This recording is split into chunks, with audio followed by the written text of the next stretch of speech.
The Assassin.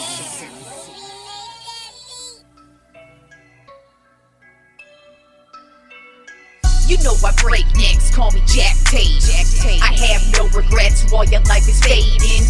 I'm a crazy fuck equivalent to Satan. When I'm behind the mic, I feel like the greatest. You know I break necks, call me Jack Tate. I have no regrets while your life is fading. I'm a crazy fuck equivalent to Satan. When I'm behind the mic, I feel like the greatest. What up, y'all? You're listening to Sports Talk with Tropp, and I'm your host, Katie Tropp. Well, before we get started, I apologize. I did not have a Wednesday episode. I got a little bit busy. Not really a big deal anyways, because it was going to be the final Wednesday episode of the season, just because football season is about to come to a close. At least the regular season's coming to a close. And so there's really no need for power rankings anymore, and there's no more Thursday night football, so it wasn't really a big deal, but there will be no more Wednesday shows because I do those only during football season, so you won't be hearing me on Wednesdays anymore until next football season. But we do have to talk about the college football playoff. Now, we had some good games on Monday, but if you know the result of one of them, I'm pretty upset. But we'll get there when we get there. So let's start with Michigan versus Alabama. This game was close from the jump. I mean, it went into overtime. That's how freaking close it was. As a matter of fact, Michigan was pretty much dominating the entire game up until about the fourth quarter. Then the fourth quarter, Alabama was able to put it together and actually take the lead over Michigan. And it was real close. It was looking like Michigan may not move on yet again. But they were able to put together a big drive, and they were able to score the touchdown and tie it up and send it into overtime. And then they got the ball first in overtime, and Blake Corum ran in the game-winning touchdown in overtime. And then Alabama just they shit the bed on their overtime possession. They had a fourth down play that was just terrible. It was a quarterback sneak type play, and it wasn't even, they weren't even close to the goal line. So I'm not even sure where that play came from. But Michigan is moving on to the national championship. They did get the win in overtime, 27-20. Their quarterback, J.J. McCarthy, he went 17 for 27, 221 yards and 3 touchdowns. And then, like I said, Blake Corum, he had the game-winning touchdown, but he had a total of 2 touchdowns on the day, and really made some big plays on both the game-winning drive in regulation, but then he also had the big plays in overtime as well. So what big game from both McCarthy and Corum, but Corum really lived up to what he does. I mean, Corum has really been one of the most consistent players for Michigan over his time there. And it sucked because last year he didn't get to play in the college football playoff because he ended up, I believe, he tore his ACL at some point in the regular season last year, so he didn't get to participate at all in last year's playoff game. But this year he was a huge factor, and Michigan is moving on to the national championship. Then we had Washington versus the Texas Longhorns, and my Longhorns got beat 37-31. They actually had a shot in the end to actually win, and it's shocking because the Longhorns really did not play that good of a game. So the fact that it actually came down to them getting close and just falling short on not scoring in the red zone and on their last drive, could have easily won it, but we were lucky that it was that close. I mean, we shit the bed. We just screwed ourselves on a couple of drives with a bunch of stupid penalties. Then we had 2 drives cut short by stupid fumbles, and we were missing tackles, and it just was. We were just really lucky that we were that close and within that type of distance because we did not deserve that game. On the other hand, Washington deserved that game. They came to play, especially Michael Penix Jr., the quarterback of Washington. I see why this dude was nominated for the Heisman Trophy this year. He went 29 for 38 with 430 yards. That's the second most passing yards behind Joe Burrow in a college football playoff. And he had 2 touchdowns. This guy is going to be great once he hits the NFL. He has poise. He has accuracy. He has a cannon of an arm. I haven't really watched a lot of Washington football just because I don't really care about Washington. I've heard his name all season long. I knew he was a good quarterback. But to witness what he did to my Longhorns, that dude is going to be good once he hits the NFL. Whoever needs a quarterback this year, that guy is going to be fucking good. He just delivered some amazing passes. And don't get me wrong, he has really good wide receivers who made some really big plays. But the way he just is so precise and has just this beautiful cannon of an arm. I'm real excited to actually see where he ends up in the NFL, because I'm looking forward to watching this guy play. He's going to be really damn good. And he showed it. And so Washington is moving on to the national championship as well. Like I said, they beat my Longhorns 37-31. The Longhorns, like I said, we're lucky that it was that close. I mean, we actually, the third quarter, the first half, it was close. So we went into halftime at tied at 21, I believe. So it was a pretty solid first half.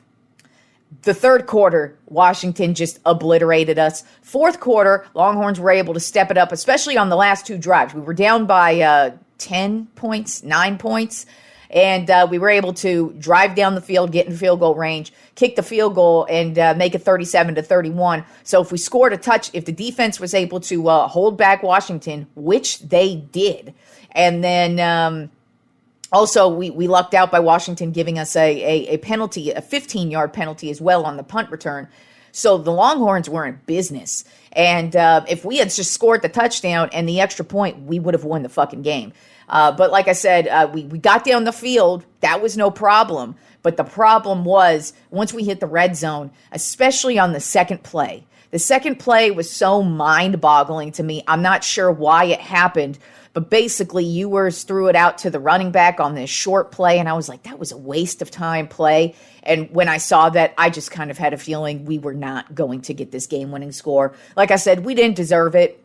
And but I will say, I don't like moral victories, but what I do like is this is a good way to head into the SEC. Because next year, the Longhorns are headed to the SEC.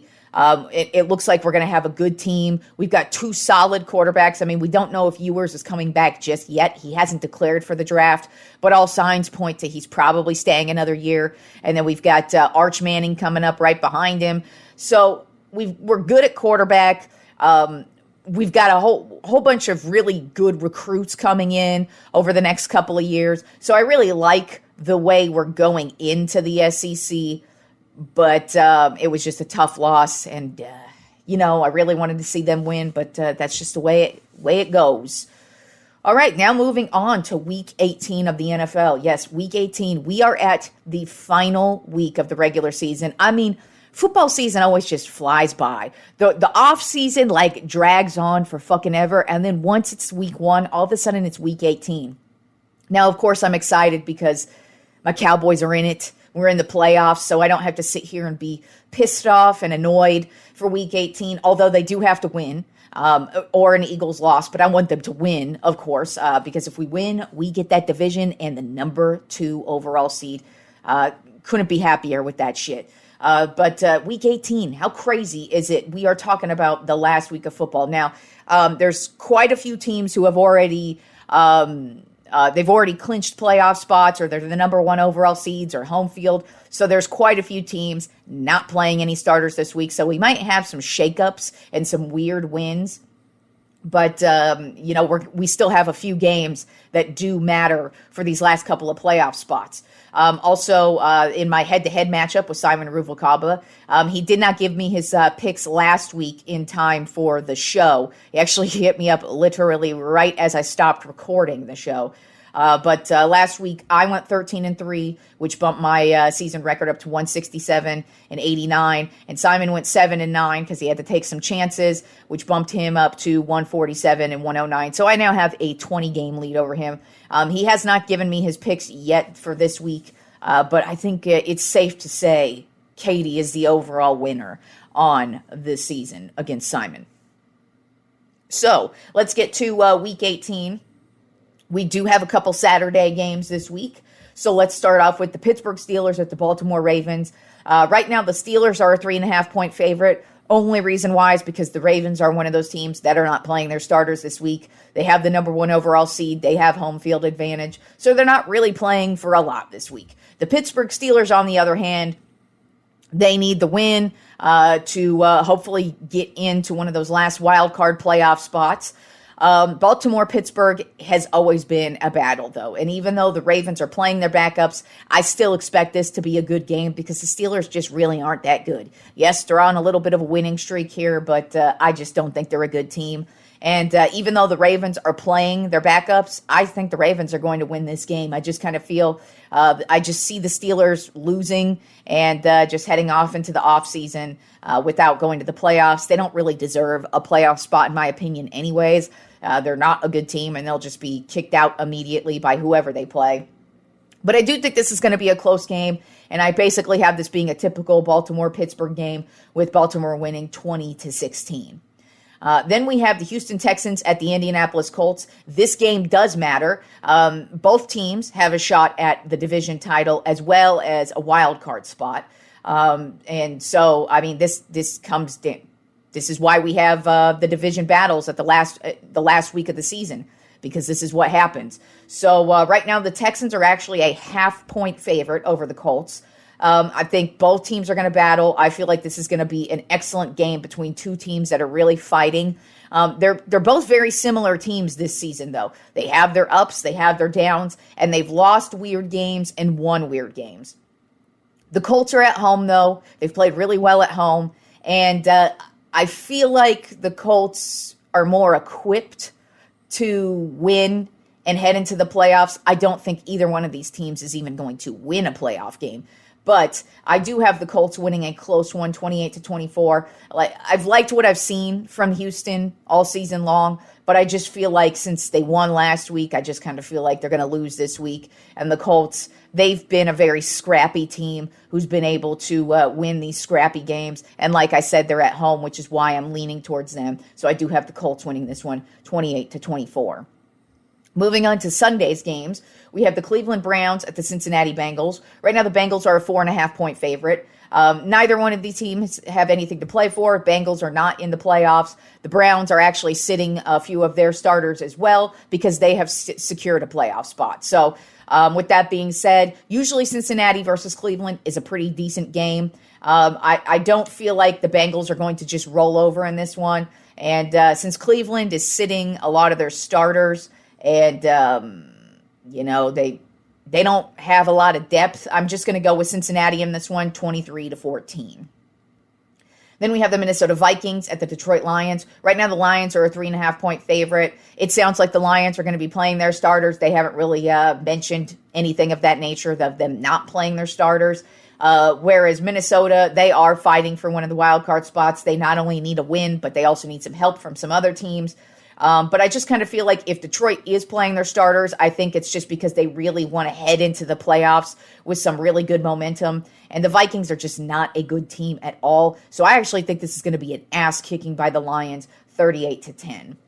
Then we have the Jacksonville Jaguars at the Tennessee Titans. Right now, the Jaguars are a 3.5-point favorite. It's looking like Trevor Lawrence is going to play in this one, and they're definitely going to need him because the Jaguars need a win to win their division, and if they don't win their division, they are going to want a wild card spot. So it's interesting to see how things are going to shake up. The Titans aren't playing for anything other than pride.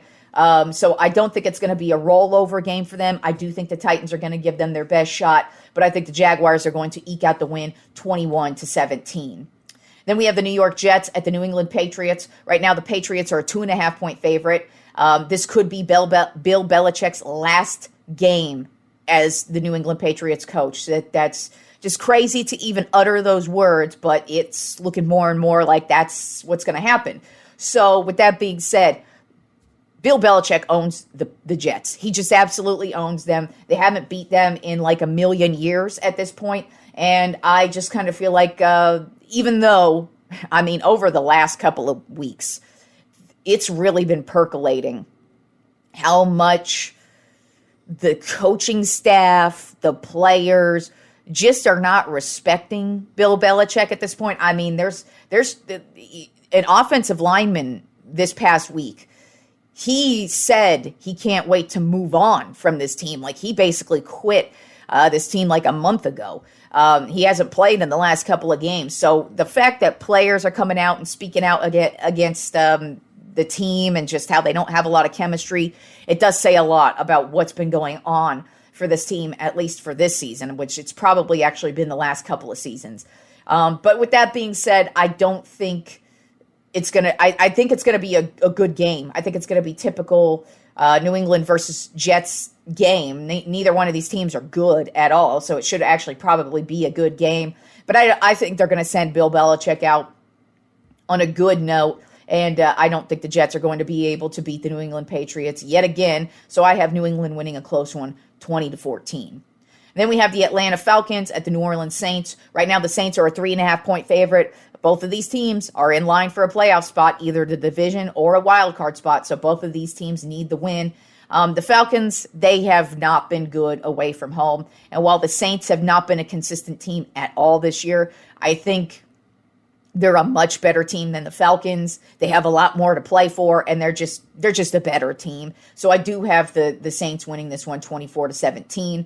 Then we have the Tampa Bay Buccaneers at the Carolina Panthers. Right now, the Buccaneers are a 5.5-point favorite. The Bucs are also playing for a playoff spot, potentially the division. If they win, they got the division. If they lose, they still have a shot at a wild card spot. It just depends on what happens with a few other teams. The Panthers they're obviously the worst team in the league. And I don't think they're going to get better magically this week, even though it's a division battle. I feel like the Buccaneers are wanting to win this division. They have a lot to play for. So I have the Buccaneers smashing the Panthers 30-17. Moving on to the late afternoon games, we have the Chicago Bears at the Green Bay Packers. Right now, the Packers are a 2.5-point favorite. The Packers are playing for a wild card spot. They need this win to get a wild card spot. And I feel like since they have something to play for, the Bears have been playing well this last month. And I just kind of feel like they are just playing. They would probably love to end the Packers season in Green Bay. So I think this is going to be a hard-fought battle. But I just kind of feel like the Packers, they need that spot. They have a lot to play for. And I see the Packers eking out this one 27-21. Then we have the Denver Broncos at the Las Vegas Raiders. Right now, the Raiders are a 2.5-point favorite. This is a battle between just two division rivals. Neither one of these guys have anything to play for. So I just think it's going to be a battle between two teams who just want to end their season on a high note. Since the Raiders are at home, I'm just going to go with the Raiders in this one, 20-18. Then we have the Philadelphia Eagles at the New York Giants. Right now, the Eagles are a 5.5-point favorite. This one I was kind of torn on because the Eagles have not been good at all. And they actually, the last time they played the Giants 2 weeks ago, it wasn't a blowout. And it was a really close game, and the Giants actually almost beat them. With that being said, the Giants are just terrible. And they're too difficult for me to actually pick and believe in. And while I feel like the Eagles are just reeling, and the Eagles have also had quite a few stories about their locker room and all the problems that they've been having throughout this entire season as well, I don't think it's going to fuck them up in this game. I just think the Giants are ready to go home. Maybe they would like to beat the Eagles, but I just kind of feel like the Giants season they've probably been wanting to go home week one. So they probably are just ready to get the fuck out of there. The Eagles would like to get a solid win here, and I have the Eagles winning 27-14. Then we have the Seattle Seahawks at the Arizona Cardinals. Right now, the Seahawks are a 3.5-point favorite. Seahawks do have a chance at the wild card, so they definitely need this win. Arizona would probably just like to end their season on a nice note and send the Seahawks home right along with them. So I do think this is going to be a battle. It is a division matchup. But since the Seahawks have a little bit more to play for, I have Seattle eking out this win 20-17. Then we have the Kansas City Chiefs at the Los Angeles Chargers. Right now, the Chargers are a 1.5-point favorite. The Chiefs are not playing their starters because they have locked in the number 3 seed, so they don't really have any reason to play. And with that being said, both of these teams are playing backups galore. Neither team is really that good. So I actually think this is going to be a pretty terrible game. I have the Chiefs winning a close one, 17-14. I don't know why I picked the Chiefs, just because the Chargers are that much more terrible. Then we have the Los Angeles Rams at the San Francisco 49ers. Right now, the Niners are a 3.5-point favorite. And since the Niners have already locked in the number 1 seed, they are not going to be playing a lot of their starters either. And the Rams have already locked in a wild card spot, so they're not playing their starters either. So this is going to be the battle of the backups, which means it should actually be a pretty decent game. But since I think the Niners are just the better team, a better coached team, and they have a lot more depth than the Rams do, I'm going to go with the Niners 21-10.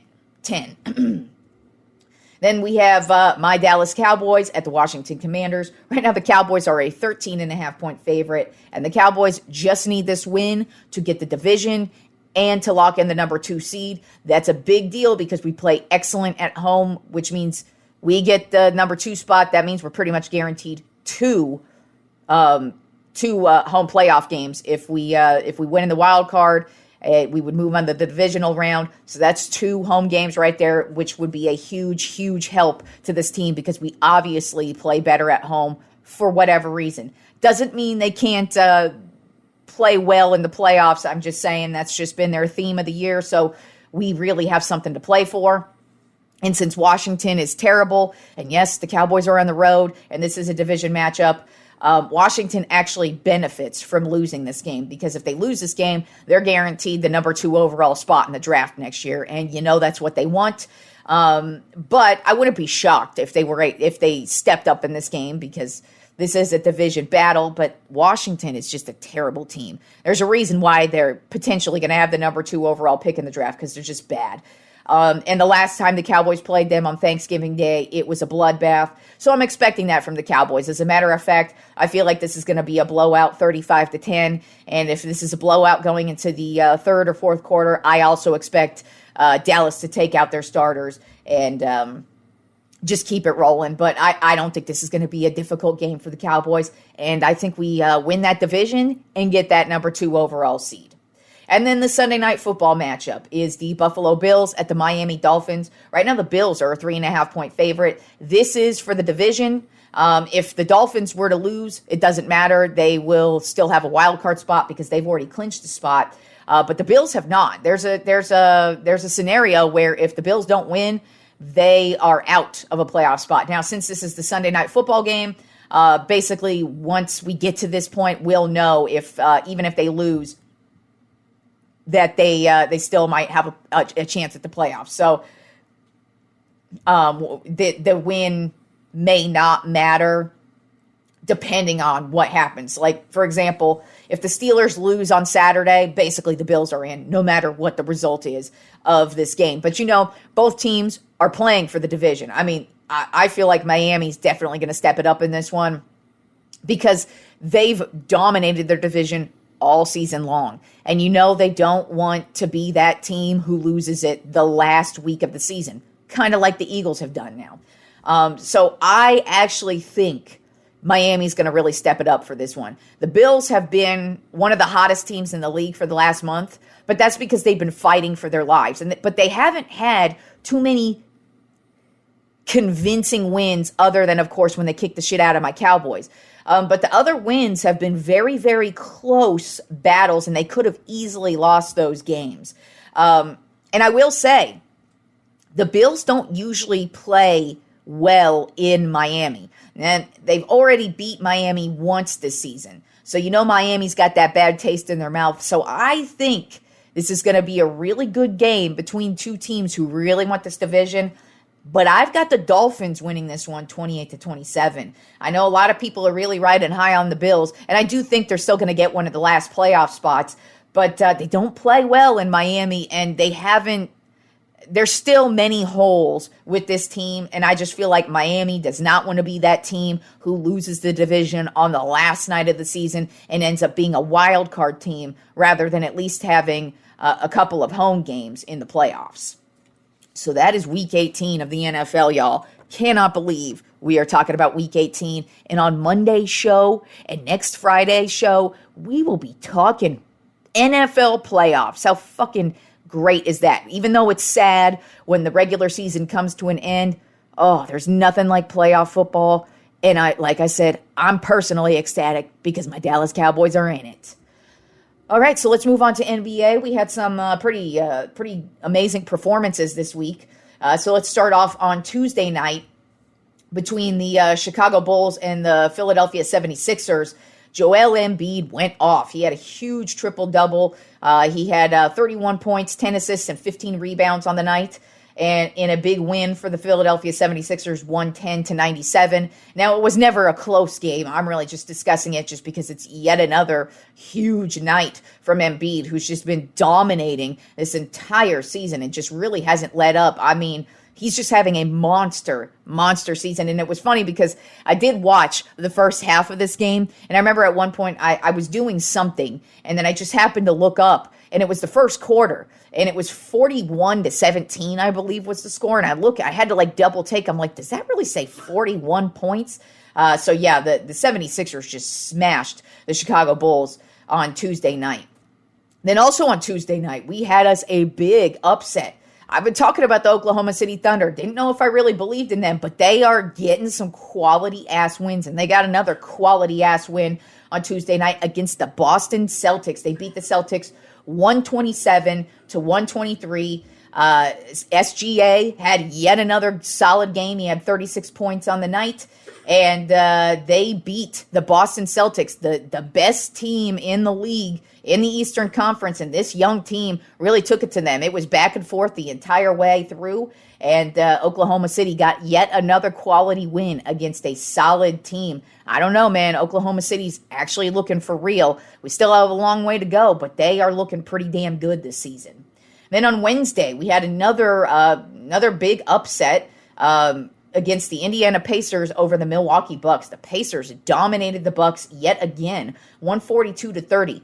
The Pacers are 4-1 this season against the Bucks, and it hasn't been close. They have been straight up dominating the Bucks in every single win this season. Tyrese Halliburton had a double-double, 31 points and 12 assists on the night, and it just really was total domination by the Indiana Pacers.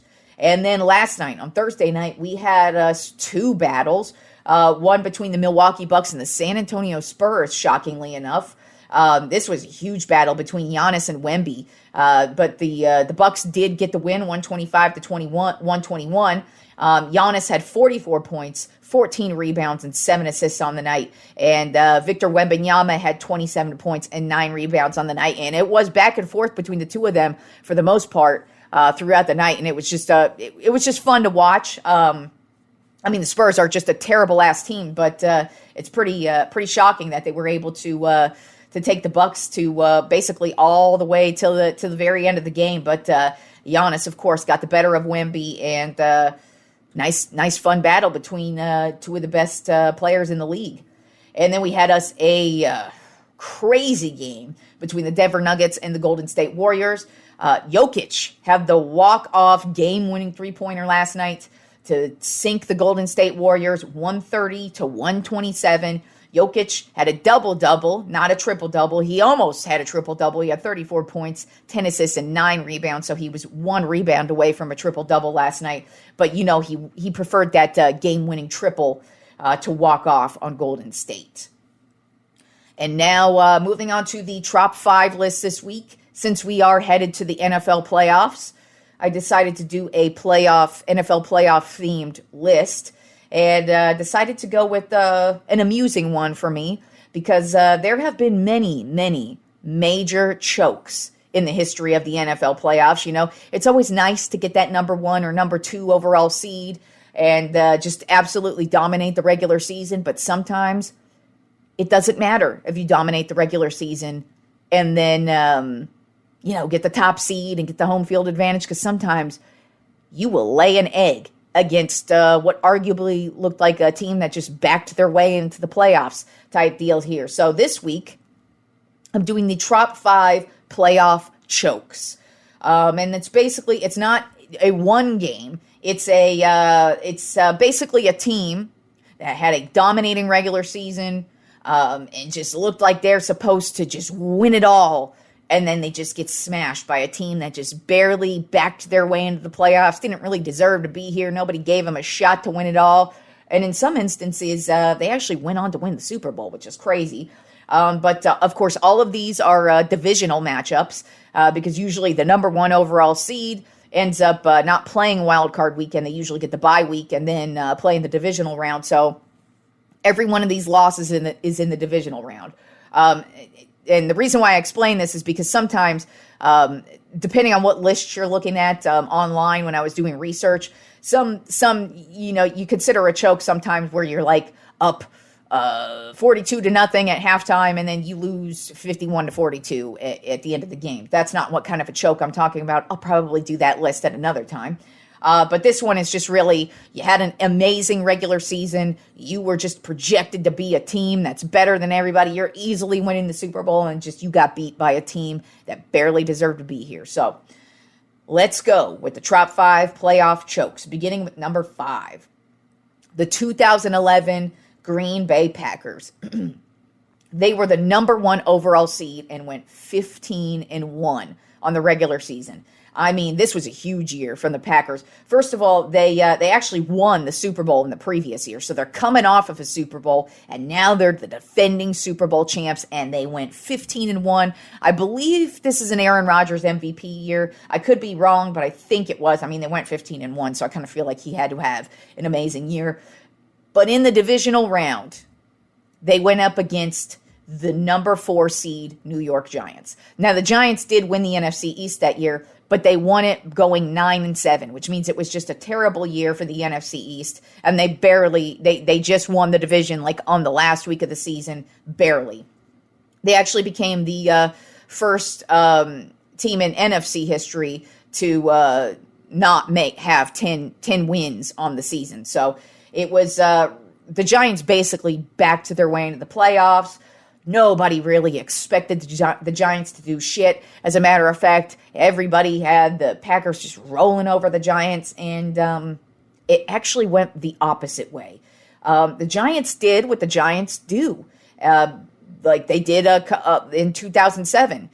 They actually just backed their way into the playoffs, and then it didn't matter. They just won in the playoffs, and then actually went on to win the Super Bowl yet again. But it began in the divisional round against the Packers. I mean, obviously, of course, it began in the wild card round for them, but they get to the divisional round. Everybody's expecting Green Bay to roll them, and it didn't go that way at all. As a matter of fact, the Giants rolled them. It wasn't really a close game, and it really just got out of hand in the second half. The Packers just, They were treading water in the first half, and then in the second half, the Giants just became a dominant team. They had these really big plays. Eli Manning, of course, stepped it up. Mario Manningham, he was one of their big receivers at the time. He made some big plays in this game. And the New York Giants would beat the 15-1 Green Bay Packers in Green Bay, 37-20. And they would move on to, once again, beat the New England Patriots in the Super Bowl. Then at number 4 on my Trop 5 playoff chokes, the 1986 Chicago Bears. In the divisional round, they were the number 2 overall seed. They went 14-2 on the season. As a matter of fact, they were also the defending Super Bowl champs. They had won the Super Bowl in the previous year. Now, unfortunately for them, it was kind of a struggle for them at quarterback. They just basically went through the year of the rotating quarterback because McMahon would be injured at some point in the season. I believe he tore his rotatory cuff or something along those lines. So he had like a season-ending injury, and it was actually Doug Flutie's first year in the league. So he was one of their backup quarterbacks at the time.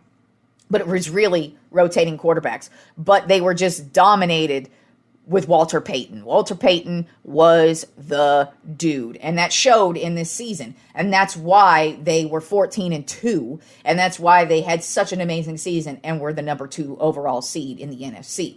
They would go up against the Washington Redskins in the divisional round. The Redskins were the number 4 overall seed, and they went 12-4, but they were a wild card team.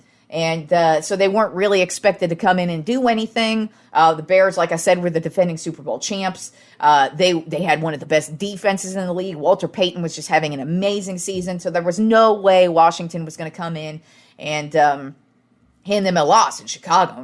No fucking way. Well, it was a close game to start. But then Washington just absolutely dominated the second half. They were able to just get a couple of really solid touchdowns from their receivers. They had a big interception. Darrell Green, the cornerback for the Redskins at the time, he was able to get this huge interception, and the Redskins would go on and just smash the Chicago Bears 27-13. And they would go on to lose the next week in the conference championship. But it was just such a shocking loss because the Bears were such a dominating team, and the Redskins just backed their way into it. And the Bears didn't really show anything. I mean, the Redskins, as a matter of fact, Walter Payton had a bad game, and Doug Flutie also had a bad game because he was the starting quarterback in this one. And it was just a very shocking win at the time. Then at number 3 on my Tropp 5 playoff chokes, I have the 2009 San Diego Chargers. Now, believe it or not, I could have chosen a lot of Chargers teams, especially in this 2000s era, because there were multiple times where the Chargers were like this dominating regular season team, and they would just get their asses beat immediately, right off the bat. And this one, I think, was the worst one. People like to think it was, I think it was it was either 2008 or 2007, where they lost to the Patriots in the divisional round, I believe, or the conference championship. I can't remember, but they lost to the Patriots, but that Patriots team was actually pretty good. So that's why I didn't go with that one. I went with this one. And the reason why is because at the time, the San Diego Chargers were the number 2 overall seed and went 13-3 on the season. And they played the number 5 seeded New York Jets, who went 9-7 and literally backed their way into the playoffs. There was no way this Chargers team had any business losing this game. But you know what? That's what the San Diego Chargers do. And that is what they did in this one. Now, it was a messy game from both teams. It was all defense, a bunch of turnovers in the first half, a bunch of missed field goals, and just really stupid plays in the first half. And then the Jets actually stepped it up in the fourth quarter, scored a couple of touchdowns, and went up on the Chargers 17-7. And every time it felt like the Chargers were going to get down the field or get into scoring position, they would just throw an interception or miss a field goal. And they were able to finally get within distance. They scored a touchdown in the fourth quarter to make it 17-14, but the Jets were just able to hold them off. And the New York Jets, who go on to win 17-14. This is a Mark Sanchez-led Jets team, and they would move on to the conference championship and lose there. But I out of all, I mean, there was, I believe, 4 separate Chargers teams I could have picked from who just completely laid an egg in their divisional round, just where they were the number 1 overall seed and blah, blah, blah. And Chargers do what they do. Always suck and always lose. Then at number 2 on my Tropp 5 playoff chokes, the 2008 Carolina Panthers. The Panthers were the number 2 overall seed. They went 12-4 on the season. And they were going up against a team in the Arizona Cardinals, who were the number 4 overall seed. They won their division with a 9-7 record. So it was a really bad year for the NFC West that year. But the Cardinals were able to get it in the last week of the season. This Cardinals team, nobody expected to do a goddamn thing. And they would actually end up going on a nice little Super Bowl run and almost won the Super Bowl. They literally only lost the Super Bowl because Santonio Holmes and Ben Roethlisberger were just that much better than them. But overall, I mean, shit. Everybody thought this Carolina Panthers team was going to roll over the Cardinals. This Panthers team was very, very dominating. Jake Delhomme, he was their quarterback at the time. He was having a phenomenal season. He kind of came out of nowhere. They had a running back. Oh, God, I'm just drawing a blank on their running back. They had a really good running back at the time. They had a solid defense. I believe this was a Julius Peppers-led defense. So, I mean, this was a damn good Carolina Panthers team. There's no way in hell they're going to lose to this Arizona Cardinals team. Well, Jake Delhomme ended up throwing 5 interceptions and having a fumble in this game. So it's really difficult to recover from that. I actually brought this up, I want to say, either last Friday's episode or a couple episodes before, where I was talking about this amazing run that Larry Fitzgerald had during the playoffs, and this was the season, the 2008 season. I mean, nobody outperformed Larry Fitzgerald from any team in the playoffs during the 2008 season. I mean, the reason why the Cardinals made the Super Bowl this year is because Larry Fitzgerald made some of the greatest, most amazing plays in each and every game along the way. Even in the Super Bowl that they lost, this dude still made a huge play. So Fitzgerald, I just remember that 2008 playoff run because he just had one of the greatest runs for a wide receiver ever, hands down. And that's what he did in this one. He just took the fuck over, and the Carolina Panthers got smashed at home, 33-13. In Arizona, like I said, they would go on to play in the Super Bowl, but they would just lose this Super Bowl to the Pittsburgh Steelers because of Santonio Holmes and that amazing catch he made. Then at number 1 on my Tropp 5 playoff chokes, the 2005 Indianapolis Colts. This was one of those lists where I knew right off the bat who number 1 was because I remember this Colts team. I remember this season vividly. And also, they went up against a really I mean, to me, this is the biggest choke in NFL history. There is no doubt about it. And here's why. The Indianapolis Colts were the number 1 overall seed and ended up with a 14-2 record.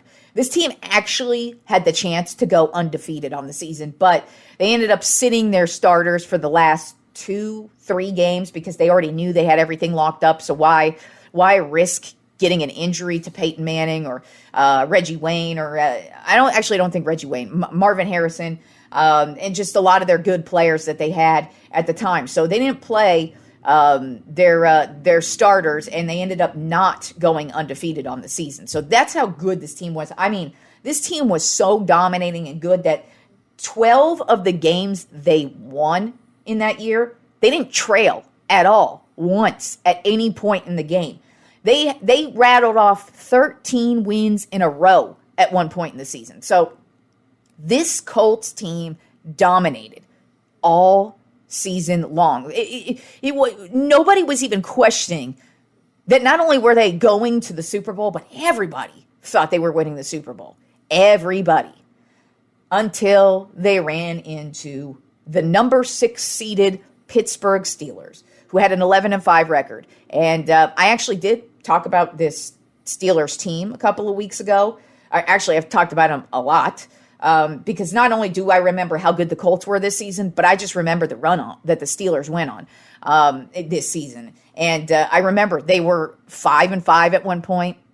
They had or 4-4. They were like at 500 at one point, and they just looked like one of the worst teams in the league. They would go on to have this nice little winning streak to get into the playoffs and nab the number 6 seed.